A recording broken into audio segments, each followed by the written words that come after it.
ಇಂದಿನ ದಿನದಲ್ಲಿ ಮಕ್ಕಳಿಗೆ ಕರಾಟೆ ಕೇವಲ ಒಂದು ಕಲೆಯಲ್ಲ, ಅದು ಆತ್ಮರಕ್ಷಣೆಗಾಗಿ ಪ್ರತಿಯೊಬ್ಬರೂ ಕಲಿಯಬೇಕಾದ ಅತ್ಯಗತ್ಯ ವಿದ್ಯೆ. ಕರಾಟೆಯಿಂದ ಮಕ್ಕಳಲ್ಲಿ ದೈಹಿಕ ಸಾಮರ್ಥ್ಯದ ಜೊತೆಗೆ ಮಾನಸಿಕ ಏಕಾಗ್ರತೆ ಹಾಗೂ ಕಠಿಣ ಶಿಸ್ತು ಮೂಡುತ್ತದೆ ಅಂತ ಮಾಜಿ ಸೈನಿಕ ಮೊಹಮ್ಮದ್ ಸಲೀಂ ತಿಳಿಸಿದ್ದಾರೆ.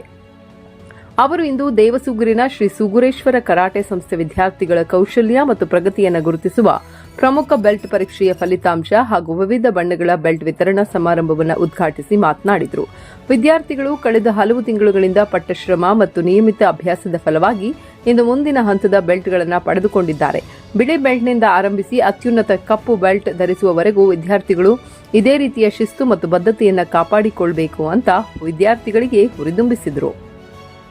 ಈ ಸಮಾರಂಭದಲ್ಲಿ ಮುಖ್ಯ ಅತಿಥಿಯಾಗಿ ಪಾಲ್ಗೊಂಡಿದ್ದ ಕರಾಟೆ ಪಟು ರಾಜೇಶ್ ಅವರು ಇಂದಿನ ದಿನಗಳಲ್ಲಿ ಮಕ್ಕಳಿಗೆ, ವಿಶೇಷವಾಗಿ ಹೆಣ್ಣು ಮಕ್ಕಳಿಗೆ ಕರಾಟೆ ಅತ್ಯಗತ್ಯ ಆತ್ಮರಕ್ಷಣಾ ಕಲೆಯಾಗಿದೆ. ಇದು ಕೇವಲ ದೈಹಿಕ ಸಾಮರ್ಥ್ಯವನ್ನು ಹೆಚ್ಚಿಸುವುದಲ್ಲದೆ ಮಕ್ಕಳಲ್ಲಿ ಕಠಿಣ ಶಿಸ್ತು, ಧೈರ್ಯ ಮತ್ತು ಮಾನಸಿಕ ಏಕಾಗ್ರತೆಯನ್ನು ಬೆಳೆಸುತ್ತದೆ ಅಂತ ತಿಳಿಸಿದ್ದಾರೆ.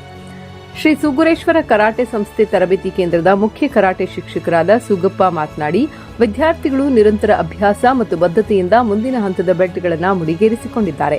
ಇದೇ ಶಿಸ್ತನ್ನು ಕಾಯ್ದುಕೊಂಡು ಉನ್ನತ ಕಪ್ಪು ಬೆಲ್ಟ್ ಪಡೆಯುವತ್ತ ಸಾಗಬೇಕು. ಅದೇ ರೀತಿ ದೇವಸೂಗೂರಿನ ದಿವಂಗತ ವಿಶ್ವನಾಥ್ ಗದ್ದಿಮಠ ಅವರ ಸ್ಮರಣಾರ್ಥವಾಗಿ ಅವರ ಸುಪುತ್ರ ನವೀನ್, ಶೋಭಾ ಗದ್ದಿಮಠ ನೆರೆದ ಎಲ್ಲಾ ಅತಿಥಿಗಳಿಗೆ ಸ್ಮರಣ ಸಂಚಿಕೆ ನೀಡಿ ಗೌರವ ನೀಡಲಾಗಿದ್ದು, ನಮ್ಮ ವಿದ್ಯಾರ್ಥಿನಿ ಕೀರ್ತಿ ಬ್ಲಾಕ್ ಬೆಲ್ಟ್ ಪಡೆದುಕೊಂಡಿರುವುದು ತುಂಬಾ ಸಂತೋಷದಾಯಕ ವಿಷಯ ಅಂತ ತಿಳಿಸಿದರು.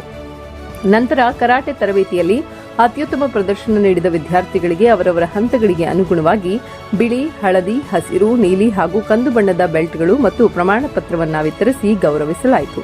ಈ ಸಮಾರಂಭದಲ್ಲಿ ಅತಿಥಿಗಳಾಗಿ ಡಾ ಅಭಿಷೇಕ್, ಗ್ರಾಮ ಪಂಚಾಯಿತಿಯ ಆನಂದ್ ಕುಮಾರ್ ಸೇರಿದಂತೆ ತರಬೇತಿ ಕೇಂದ್ರದ ತರಬೇತುದಾರರು, ಪೋಷಕರು ಹಾಗೂ ಕರಾಟೆ ವಿದ್ಯಾರ್ಥಿಗಳು ಉಪಸ್ಥಿತರಿದ್ದರು. ವಿಶ್ವನಾಥ್ ಸಾಹುಕಾರ್, ಟಿವಿ ನ್ಯೂಸ್ ಕನ್ನಡ, ರಾಯಚೂರು.